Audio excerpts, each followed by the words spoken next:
Sulla's civil wars were a series of civil wars in which Lucius Cornelius Sulla, a Roman statesman and general, attempted to take control of the Roman Republic. Background: the Roman general and longtime consul Gaius Marius had gained great prominence during the 2nd century BC, particularly as a result of his campaign against the rebelling African king Jugurtha. The campaign was successful, and Marius was rewarded with re-election as consul and a triumph. However, to his disappointment, Lucius Cornelius Sulla, one of his officers, was given credit for Jugurtha's capture. In Asia, Mithridates, king of Pontus, began to attack regions that had been annexed by Rome. He also infiltrated his agents into Roman-held cities, which caused popular uprisings and vicious riots that resulted in the deaths of tens of thousands of Romans. The Roman governors, however, had few soldiers to stop him, with Rome was embroiled in the social war against Italian city-states in the south. Sulla's first civil war. Both Marius and Sulla distinguished themselves commanding legionaries in this conflict, and, when it was concluded,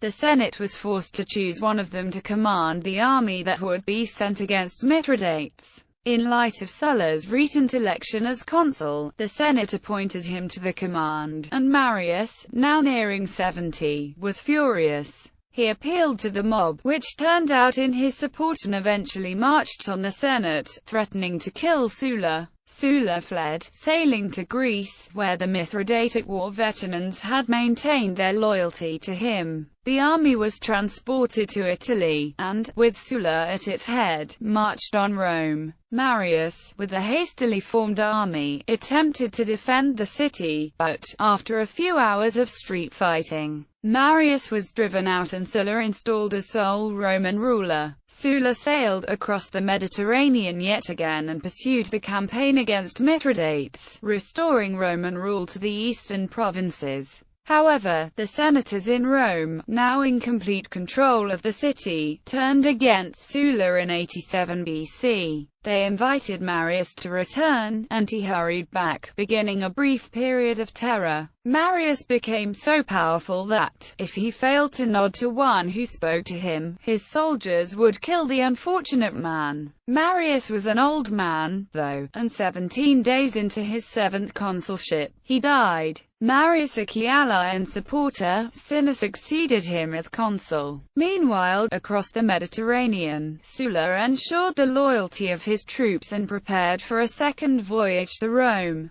The frightened senators attempted to negotiate with him, but Cinna was resolved to fight. He was murdered by mutinous troops, and Sulla broke off negotiations with the Senate. Sulla's second civil war. Backed by an army of 40,000, Sulla landed at Brundisium in 83 BC. Led by Marius' son, Marian veterans in Rome prepared to fight Sulla. However, by 80 BC, they had been defeated and young Marius had committed suicide. Sulla was reinstated as dictator of Rome. Thus started his reign of terror. During his reign, he instituted the proscription list. This list had names of people who offended him and needed to be killed. He would pay anyone who killed these people. After the Second Civil War, Sulla was not challenged by Marian supporters during the last year of his life, 79 BC. When he died, his allies organized a large funeral, at which his body was cheered by the entire crowd. He also wanted to be buried with the kings.